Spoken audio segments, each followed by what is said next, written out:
I took a last-minute guiding gig at Fuji because the company was short and I needed the cash. I brought one couple, a paper map, and a cheap whistle, and my plan was simple: stay on the official path, hit one viewpoint, back to the bus before dark. I was alone with them because my coworker called in sick.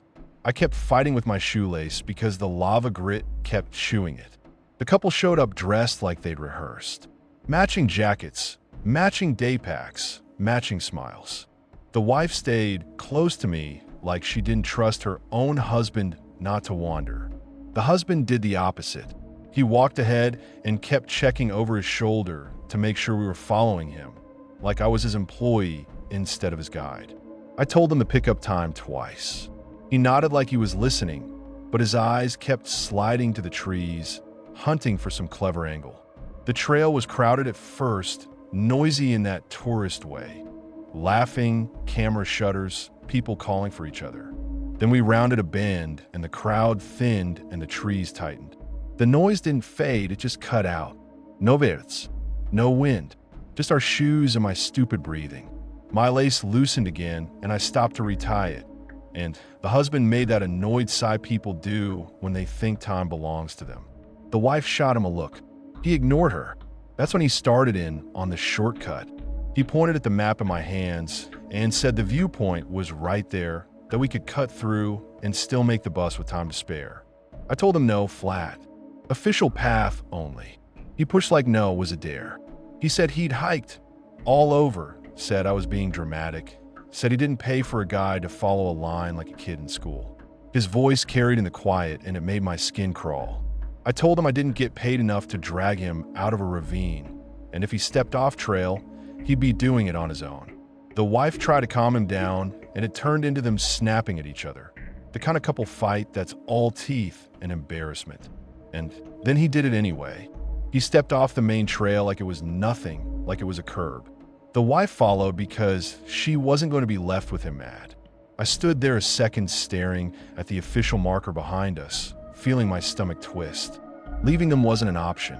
Going with them felt like signing something I hadn't read. I went after them. The forest swallowed the tourist noise fast. Light went dull. The ground turned uneven, soft in spots, hard in others, and that black lava grit got into everything. My lace slipped again, and I wanted to scream. The husband kept pushing forward, shoving branches aside, not watching his footing, just convinced the forest would make space because he wanted it to. The wife kept glancing back like she expected the trail to disappear. We didn't have a path, just direction, and direction is a joke under trees like that. Then I saw blue tape tied around a trunk. Bright, fresh, not sun-bleached. Another strip showed up a little farther on. I followed it because it looked like someone knew where they were going and I wanted something solid to grab onto. The husband got smug immediately, like the tape was proof he'd been right all along. The wife asked if it was official. I said I didn't know, and I hated how small my voice sounded when I said it. The tape line dipped into a low pocket where the ground went muddy. That's where the camp was. A cheap tent half collapsed. A backpack open like it had been dumped in a hurry. Family photos face down in mud. Not old, not mossy, fresh enough to stink. The wife started crying like her body just gave up. The husband started talking fast, blaming whoever left it, blaming the park, then swinging around and blaming me, like blame was a rope he could throw to pull himself back to control. He reached for the backpack. I slapped his hand away and told him not to touch anything. He recoiled like I'd assaulted him and called me a bitch under his breath. I snapped back that he'd already dragged us off trail, so he didn't get to act careful now. He started to square up like he wanted to argue in the middle of somebody's abandoned camp. I cut it off hard. I told him to move now. I told him panic makes people stupid and stupid gets people lost, and lost gets people dead. The wife looked at me like I was cruel. The husband looked like he wanted to punch a tree. I didn't care. I just wanted us out of that pocket. We kept following the tape, faster now. I watched the knots and the height and the spacing, and something in my head started counting without my permission.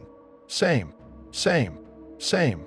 Then I saw a strip with a tiny tear on the edge, and my stomach dropped because I remembered that tear. The tape wasn't a route back. It was a loop. Same knots. Same spacing. Like bait. Right after that, I heard steps behind us. Careful. Matching ours. Never catching up. I stopped. The steps stopped. I took 2 steps. They took 2. I turned and saw nothing but trunks. I grabbed the wife's sleeve and yanked her forward. The husband ripped his arm away from me, angry again, like fear had to come out as a fight. And that's when something hit the brush right next to him, hard enough to shake leaves. A rock. Thrown. Close. The husband froze like his brain finally ran out of excuses. The wife made one short sound, like she tried to scream, and swallowed it. I didn't wait for them to decide anything. I shoved them forward and we ran. We didn't run clean. We crashed, slipped, swore.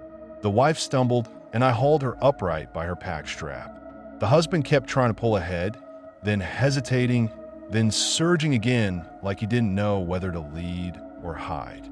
My shoelace finally gave up and slapped my ankle, but I didn't stop. We ran the tape line backwards until it stopped, and it stopped like someone cut the string. One strip on a branch, and then nothing. No next marker. No obvious direction. Just trees and that dead, quiet pressing in.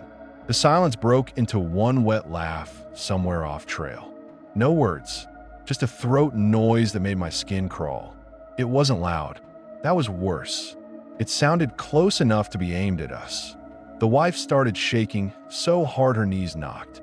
The husband hissed at her to shut up, like he was still trying to manage appearances, and I wanted to hit him for it. Instead, I grabbed both of them and moved because standing still felt like agreeing to get boxed in. I aimed for where I thought the main path had to be and kept forcing my legs to go. I kept trying to listen over our breathing for those careful steps again. I kept expecting another rock. Nothing came. That didn't calm me down.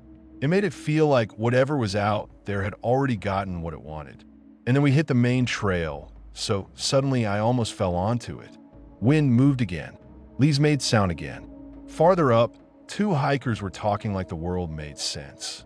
We stood there muddy and shaking, breathing hard, trying to act normal while our bodies betrayed us. A volunteer patrol walked up like it was just another Tuesday. I tried to explain without sounding insane. Off trail, blue tape, abandoned camp, loop, rock thrown, steps following us. My mouth kept tripping over itself. They listened with polite faces, the kind people where when they're deciding if you're exaggerating. One of them said we should stay on marked routes like I hadn't fucking said that already. The other glanced at the trees and said maybe it was hikers messing around, maybe monkeys, maybe kids. I wanted to drag them to the blue tape and shove their hands into those knots, make them admit it wasn't random. But the tape was behind us, and I wasn't going back in there for proof. I just kept the couple moving because if we missed the bus, we'd be stuck up there with night coming down and my phone already showing 1 bar, then none. The walk back felt longer than it should have. The husband kept muttering about reporting the company, about suing, about how I'd let this happen. I snapped that he forced a shortcut, and if he wanted to blame someone, he could start with himself. He shut up, then started on his wife, blaming her for panicking. She flinched like every word was a slap, and I told him to shut the fuck up unless he wanted me to leave him on the trail right then. We got to the lot with minutes to spare. The bus driver looked bored and annoyed, like we were late for fun. The wife climbed on without looking at me. The husband kept looking over my shoulder at the forest like he expected it to step out and argue back. My hand shook so hard I almost dropped my whistle. Back on the bus, I checked my phone. Someone had uploaded a shaky clip of us sprinting through trees. My face, their faces, captioned like we were content. The video angle was from inside the forest, not from the trail.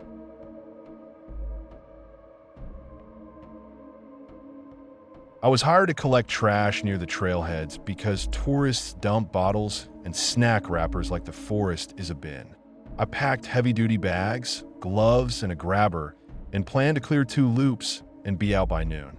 I worked solo because the contractor didn't pay for a partner. I kept a can of coffee in my pocket that went warm and tasted like metal. The first half hour was normal. Crush cans, Dog shit bags tossed like grenades, a sweatshirt stuffed under a log like somebody tried to bury their weekend. I kept moving because if I slowed down, I'd start thinking about how stupid it is that nature needs a janitor.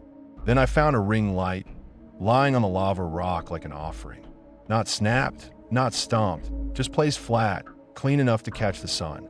I stood there with my grabber hovering over it, waiting for the obvious explanation to show up. Nothing did. I told myself some wannabe creator forgot it and kept walking. 10 minutes later, I found a tripod, then a little hard case with a mic in it, then a phone clamp, then a folded paper sign jammed under a root like someone tried to hide it. I pulled it out and it tore my gloves. Big marker letters, half smeared, "Do not follow tape. Stay on trail." The words hit me harder than they should have. It wasn't a cute, leave no trace reminder. It sounded like a warning to someone who already screwed up. After that, I started seeing the tape. Bright colored strips tied around trunks, fresh, too low to be official, too deliberate to be random. It didn't match any route. It angled off the loop I was supposed to clean and kept pointing deeper where the trees packed tight and the ground turns jagged. I should have turned around. Instead, I did what I always do. Treated it like another mess I'd have to fix. The smell showed up next. It came in waves, sweet and wrong, like wet clothes left too long, like fruit and mildew fighting in a closed car. It wasn't constant. It drifted past, then vanished, like something breathing behind the trees. I heard voices and followed them because I figured it was hikers making their own shortcut and I'd scare them back to the trail. The voices weren't panicked. They were excited. That we're about to get a clip kind of excited.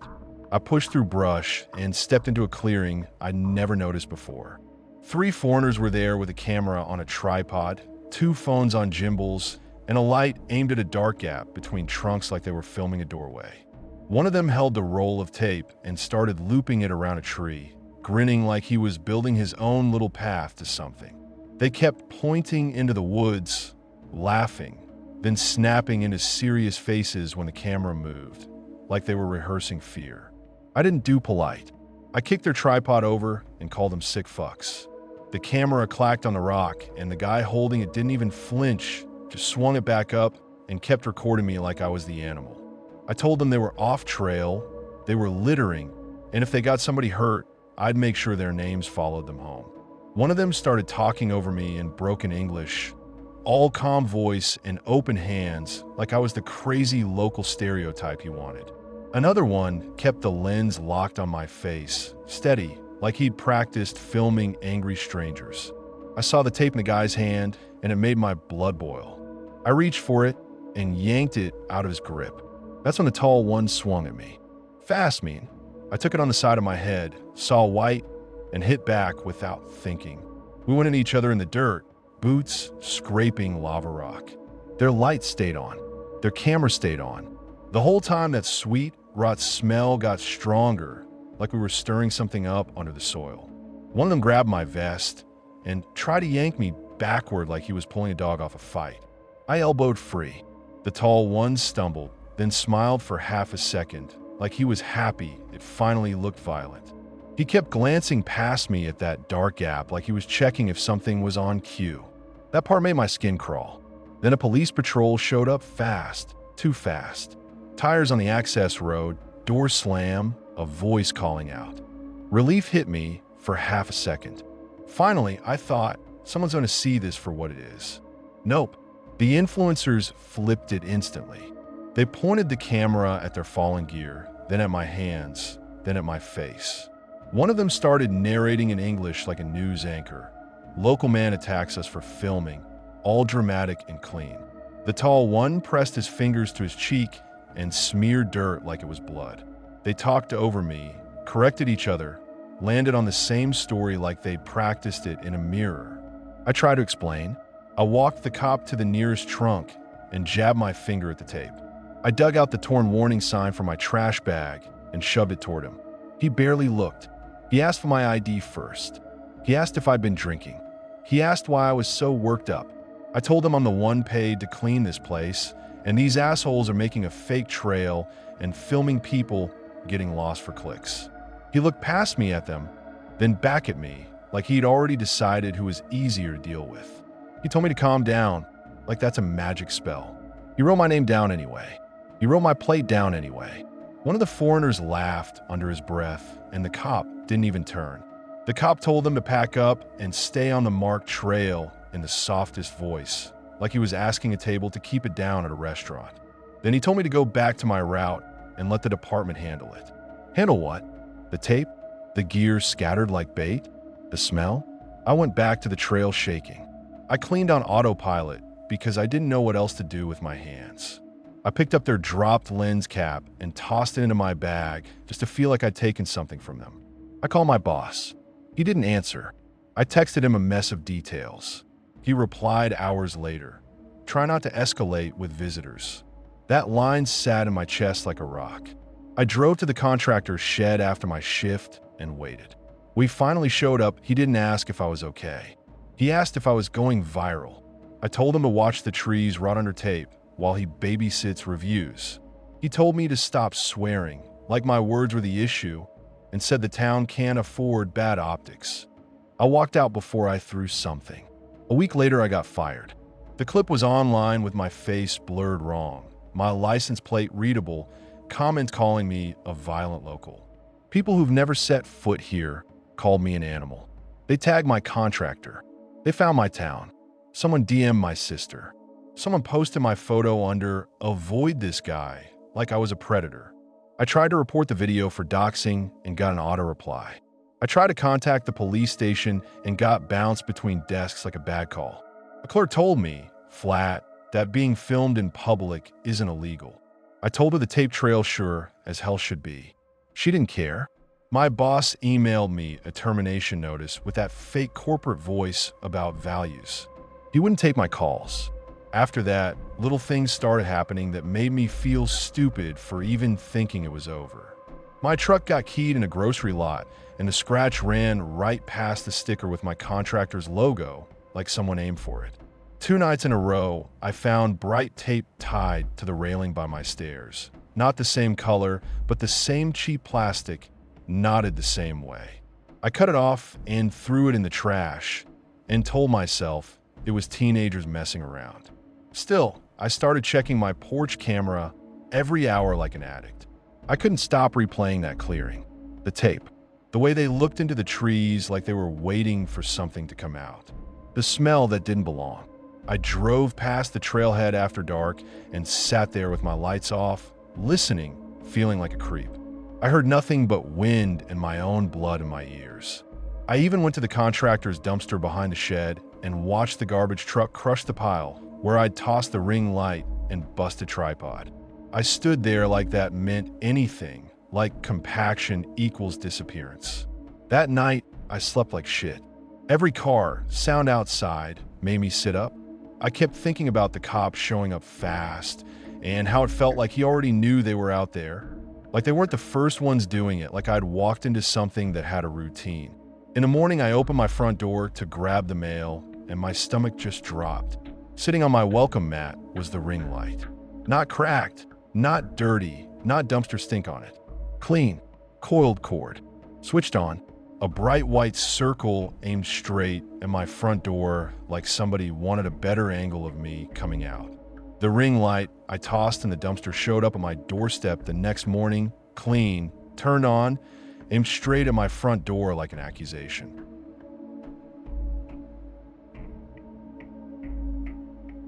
I went to Aokigahara to log lava rock features for a paper because my advisor wanted field notes, not Google.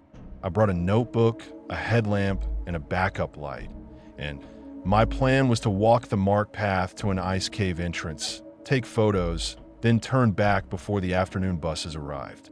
I was alone because my classmates picked a safer side. I kept shaking a dead pen because the ink kept skipping. My advisor had been on my ass for weeks. Every meeting turned into the same routine. Him dragging a finger down my draft, sighing, then telling me to stop curating and start observing. I snapped at him once, said I wasn't trying to break my neck for his ego. He smiled like I'd just proven his point and told me not to waste his time again. So I drove out there pissed off, hungry and stubborn, like being angry would make the forest behave. Aokigahara didn't hit me like some movie set. At the entrance, it was tourists, polite signs, vending machines, the usual. Then I walked 10 minutes and the noise dropped away like someone shut a door. The ground turned to sharp lava rock under needles. Roots snagged my boots. The trees stood close and straight and kept the wind out. I checked the trail marker, checked my watch, then checked the marker again like it could drift when I wasn't looking. The cave mouth showed up as a dark split in the ground. Cold air rolled out and stung my nose. I told myself I was doing 10 minutes, max photos, notes out. I clicked on my headlamp, crouched, and stepped in. Inside, the light hit wet stone that didn't bounce back right. It just swallowed the beam. My boots scraped, and the sound came back late like someone tried to copy me and kept missing by half a beat. I stopped and listened. The cave gave me quiet and that delayed version of my own movement. I forced myself to work anyway. I took a photo of the wall texture, then another of the floor where the lava had bubbled and frozen weird. I flipped my notebook open, tried to write something useful, and my pen skipped again. I shook it hard, scribbled in the margin, swore under my breath. My headlamp flickered once. Then it died. No warning, no slow fade. Just off. The dark snapped shut and my throat tightened like someone grabbed it. I slapped the button like it was a broken remote. Nothing. I yanked the backup light from my bag, clicked it on, and got this small, hard circle of brightness that made everything outside it feel closer. The cave didn't feel empty anymore. It felt packed like the dark had weight. I heard soft taps deeper in, slow and steady, and I couldn't tell if they were near or if the cave was carrying them around. I tried to breathe quiet. My breath still sounded huge. I held the light low, watched the shine on rock, and started backing toward the entrance. Then I heard my own voice say my name from deeper in the cave. Same tone, same cadence, like a recording played through a throat. Not yelling, not whispering, just my name. My skin went cold in a new way. I didn't answer. I didn't even clear my throat. I backed up fast, my boots slid on slick rock, and I threw my shoulder into the wall to catch myself. I slammed hard enough that white sparks popped in my vision and pain shot down my arm. The light jittered and the wet shine on the stone looked like something shifting. I kept backing out, half sideways, refusing to turn my back on whatever made that sound. The air changed on my face, and I finally saw the gray smear of daylight. I stumbled out of the mouth like I'd crawled out of a drain. My lungs pulled air too fast. My shoulder throbbed. I stood there staring at trees and tried to laugh it off, but my laugh came out thin and ugly. Outside, the forest went quiet in that blunt way. No comfort, just absence. I found the trail ribbon and started walking like I meant it. I told myself I'd get back to the visitor center, sit under bright lights, and call my advisor just to tell him to go fuck himself. I walked fast, eyes locked on the next marker, then the next. Not long after, cold air hit my face again. I looked up and saw the same cave entrance. Same split, same moss edge, same rock beside it like a tooth. I stopped so hard my heel scraped. I spun around and stared down the trail. It looked normal. The marker behind me sat on the same tree. I checked my phone. No signal. I checked the time. My phone showed I'd been out for 40 minutes. My body felt wrung out, hours. I didn't want to panic, so I got mean instead. I told myself I'd missed a turn. That was it. I forced a straight line away from the cave, counting markers under my breath. 1, 2, 3. I watched my own prints where dirt showed. I listened to my steps because I needed something consistent, and then I heard them again a beat later, softer like the cave had followed me out and kept practicing. I stopped and waited for the second set to stop too. The silence sat there, smug. I started walking again. The forest stayed the same. Rock, roots, trunks too close. The markers appeared, then disappeared, then showed up again on trees that looked identical. I argued with myself out loud. No, you didn't turn. Yes, you did. Shut up, keep going, because I needed to hear a human voice and I didn't trust my own head anymore. I tried my compass app. The arrow spun like it was drunk. I held the phone still. It spun anyway. I cursed loud just to hear sound I controlled. I walked until my calves burned. I hit a patch where the ground leveled out and thought, finally, change. Then I saw the cave again at the edge of it, like it had slid sideways to meet me. My stomach dropped so hard I felt in my teeth. I turned and walked the other direction without thinking. My backpack shifted and my shoulder screamed. I kept going anyway, faster, almost running, and my breath tore my throat. At some point, my brain started doing math to stay calm. If I walked 20 minutes at this pace, I should hit the main path. If I hit the main path, I'd see people. If I saw people, I'd be fine. I clung to that like a rope. I walked and counted and watched, and still ended up staring at that same dark split again. Every time I saw it, it felt less like I'd found it and more like it had found me. I got angry enough to do something stupid. I marched back to the mouth on purpose, like facing it would break whatever loop I'd fallen into. I stood at the edge and aimed my backup light down into it. The beam hit rock and stopped. The dark didn't react. I waited for my name again. I waited for footsteps. I heard only those slow taps from deep down, patient as hell. I backed away and my shoulder brushed a tree, and for a second, I thought the bark moved under my skin, like it was trying to take a print of me. I shook my arm hard like I could fling the feeling off. My mouth went dry. I tried to drink and gag because my stomach rolled. I checked my watch again, and the hands looked normal, steady, polite, like they hadn't watched me go in circles. I pictured my advisor checking his inbox, annoyed, already writing a note about how I'd failed to complete the assignment. I felt this sharp urge to survive, just to spite him. Then I heard voices, real ones, far off, muffled but human. Relief hit so hard it made my knees weak. I followed the sound, forcing myself to keep a straight line. The trees thinned. The rock gave way to packed dirt. I saw a signpost through the trunks and nearly cried. Not from fear, from pure anger that the world was pretending nothing happened. The visitor center appeared like it had been there the whole time. Bright windows, heat vents, brochures, a couple tourists buying snacks. I walked inside, trying to look normal because I didn't want to be the freak who lost it in front of strangers. My hand shook anyway. My shoulder kept pulsing. A man in a green jacket looked up from a clipboard and stared at me too long. I could see my own face in the window behind him, pale, dirt-streaked, eyes too wide. I tried to speak and my voice came out cracked. I shoved my student ID across the counter because I didn't know what else to do.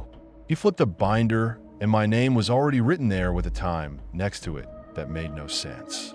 It said 9:12 a.m., like I'd vanished right after I arrived. My phone photos showed times I didn't recognize. The wall clock over the vending machines said 1:40, and my gut told me none of them agreed on purpose. Someone behind the desk grabbed a radio and said my last name into it, and hearing my name in that flat radio voice made my stomach twist. It sounded too much like the thing in the cave, like language stripped of warmth. I wanted to explain, to dump the whole mess on them, but every time I pictured opening my mouth, I pictured my voice coming back at me from somewhere else. I just stood there, jaw tight, breathing through my nose, trying not to shake. At the visitor center, a volunteer asked if I was the student who went missing this morning. He said they'd been looking since 9 a.m. I didn't correct him. I just stared at my watch and watched the hands move like they were lying.